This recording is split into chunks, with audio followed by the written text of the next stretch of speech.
বাঘখালি bridge বানাইছে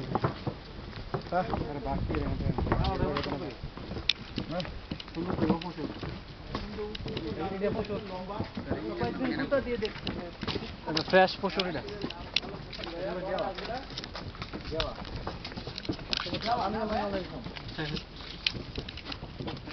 পাতা দেখলে চিনা যায় পশুর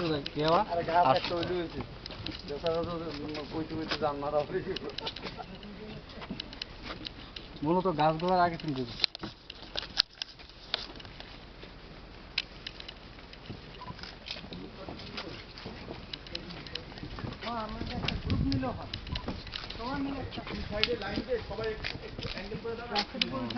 মাঝে মাঝে না মাঝে মাঝে